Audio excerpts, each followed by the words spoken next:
अस्सलाम वालेकुम नाज़रीन, welcome to the show economy in focus. मैं हूं आपकी मेज़बान नताशा। नाज़रीन, सबसे पहले बात करेंगे पाकिस्तान स्टॉक एक्सचेंज की परफॉर्मेंस के हवाले से।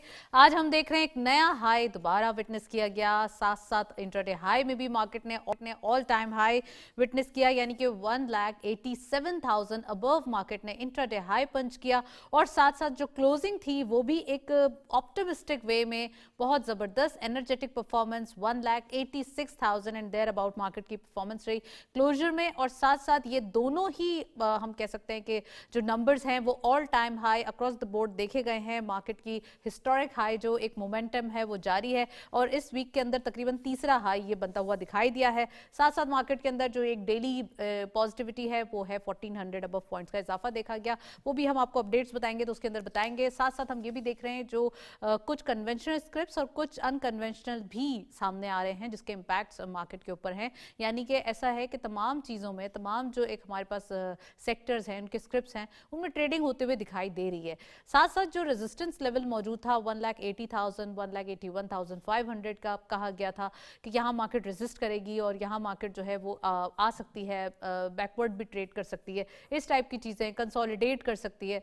लेकिन मार्केट ने इन तमाम चीज़ों को खैर बात कहा और आगे अपवर्ड अहेड मार्केट ने अपनी मूवमेंट देखी। तो ये एक बहुत ही हम कह सकते हैं ग्रीन ट्रेजेक्टरी परफॉर्मेंस है, बहुत ही एनर्जेटिक साइन है जो मार्केट अभी फंडामेंटली स्ट्रॉन्ग मार्केट परफॉर्म करते हुए दिखाई दे रही है। एक तो सेंटिमेंट्स भी बहुत ही ज़्यादा पॉजिटिव है और दूसरा ये कि फंडामेंटल मार्केट इतना स्ट्रॉन्ग है कि दोनों चीज़ें विन विन सिचुएशन क्रिएट कर रही है। आज डिटेल डिस्कशन करेंगे स्टॉक मार्केट के हवाले से, साथ साथ हम बात करेंगे ओवरऑल इकोनॉमी के हवाले से कितना ज़्यादा एक पॉजिटिव ग्रोथ देखी जा रही है, इकोनॉमिक जो कि पॉलिसीज़ के हवाले से सारी चीज़ें अलाइन हो रही हैं गवर्नमेंट की।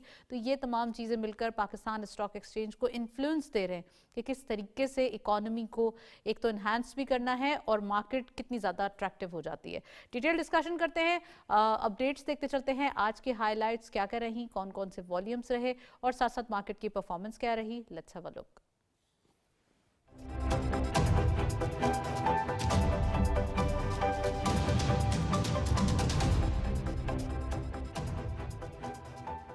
पीएसएक्स परफॉर्मेंस में ओपन हुई मार्केट, वाओ, एक ग्रीन ट्रेजेक्टरी परफॉर्मेंस और मार्केट का जो एक ये हाइलाइट्स का चार्ट ही है वो ही इतना अट्रैक्टिव है।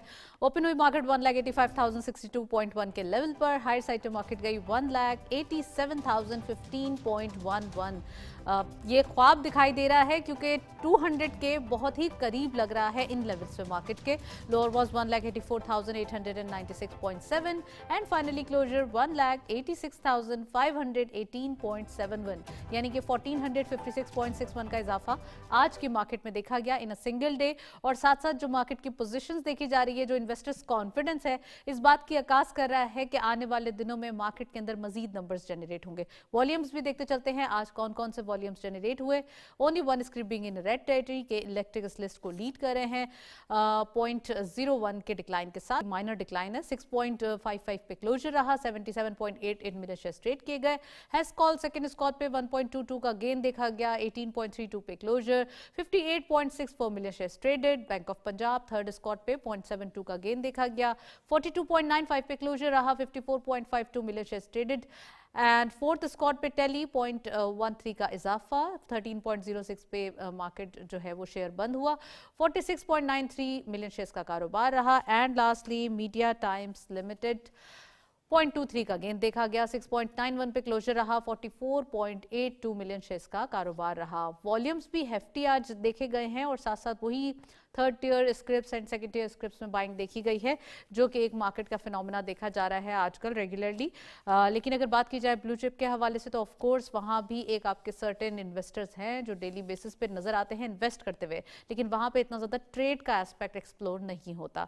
इन तमाम चीज़ों पर बात करेंगे। We have a guest over Zoom, हमारे साथ मौजूद है अजहर बाटला साहब। आप कैपिटल मार्केट एक्सपर्ट हैं, उनको वेलकम करते हैं। अस्सलाम वालेकुम अजहर बाटला साहब, very warm welcome in the show. और सबसे ज़्यादा एक सेलिब्रेशन देखी जा रही है जो स्टॉक मार्केट में, इसके हवाले से क्या कहेंगे?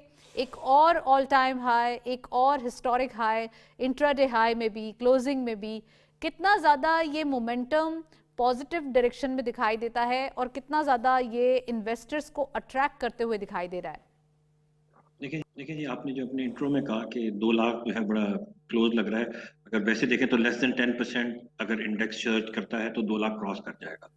और अगर हिस्टोरिक पॉइंट ऑफ व्यू से देखें मार्केट जो पिछले 30-35 साल में रही है उसमें हम देखते थे कि पूरा इंडेक्स जो था वो अर्ली 2000 में जो था 2000 था, और आजकल इन अ डे मूवमेंट उससे ज़्यादा हो रही है। तो स्टॉक मार्केट के लिए तो ये बहुत ही क्या कहते हैं गुड ओमन भी है, और इन्वेस्टर्स के लिए कि भाई ना सिर्फ वॉल्यूम्स आ रहे हैं बल्कि मार्केट जो है वो ओवरऑल परफॉर्म कर रही है अक्रॉस द बोर्ड। अगर आपको याद हो, हमने जब लास्ट वीक ऑफ दिसंबर में जो प्रोग्राम किया था, तो यही मैंने आपको कहा था कि जब पहला क्वार्टर आता है तो यूजुअली जो पाकिस्तान की हिस्ट्री रही थी वो ये है कि स्ट्रॉन्ग ग्रोथ नजर आता है मार्केट परफॉर्मेंस में भी और वॉल्यूम में भी।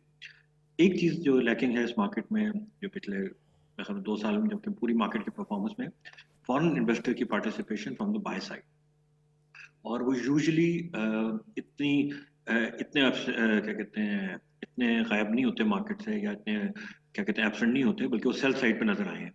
तो ये सारी जो मार्केट की परफॉर्मेंस है इसका क्रेडिट आपके local banks, local mutual fund, local investors जो कि आपके बड़े प्लेयर्स हैं, लोकल कॉर्पोरेट्स। तो एक चीज तो वो प्रूव होगी, जो एक मिथ थी कि जिस तरह फॉरेन इन्वेस्टर जब आते हैं आपकी मार्केट परफॉर्म करती है, वो बिल्कुल शटर हो चुकी है पिछले 2-2.5 साल में कंसिस्टेंटली। और अब अंदाजा ये हो रहा है कि जो बड़े कॉर्पोरेट्स हो गए, बड़े इंडिविजुअल्स हो गए, जिनके पोर्टफोलियो का साइज कुछ कुछ म्यूचुअल फंड से भी बड़ा है, तो वो सब रेगुलरली पार्टिसिपेट कर रहे हैं और बाइंग साइड से ही कर रहे हैं ऑब्वियसली। तो हम देख रहे हैं कि मार्केट ने नए हाइज भी बनाए हैं, वॉल्यूम्स भी आ रहे हैं। और अगर आप कंपेयर करें पिछले 4 हफ्ते का, तो मार्केट ने अच्छा खासा स्ट्रांगली परफॉर्म किया है क्लोजिंग के बाद। बिल्कुल। एक्सपेक्टेड बैंकों के रिजल्ट आना शुरू होंगे, उसके डिविडेंड आएंगे, और अब आप देखें जो मार्केट में जो लिक्विडिटी क्रिएट हो रही है वो ये हो रही है कि ना सिर्फ लोग कैपिटल गेन उनको मिल रहे हैं, और साथ साथ रेगुलरली डिविडेंड इनकम स्ट्रीम मिल रही है, जो कि उसका बहुत मेरे ख्याल में मेजर इस वक्त लगता है ये है कि वो वापस री इन्वेस्ट हो जाता है मार्केट में। तो ये मार्केट के लिए तो बड़ा गुड अजहर ओमन है। भाटिया साहब, मार्केट कैप्स क्या दिखाई दे रहे हैं? प्राइस अर्निंग मल्टीपल कितनी है? अब कितनी ज्यादा गुंजाइश है मार्केट के अंदर? ऑफ कोर्स पहले भी हम सोच रहे थे कि मार्केट ऑल टाइम हाई है, तो मार्केट ये ना हो कि अब मार्केट के अंदर स्पेस कम हो जाए और फिर जो नए इन्वेस्टर्स आए वो थोड़ा सा वो भी एक फियर के साथ आते हैं ना समटाइम्स, जब मार्केट के इतने अच्छे नंबर्स होते हैं। तो आपको क्या लगता है अभी कंपैरेटिवली, अगर थोड़ा सा रीजन से कंपेयर किया जाए, तो क्या मार्केट के नंबर्स दिखाई दे रहे हैं? देखिए दो चीजें इसमें, रीजनली तो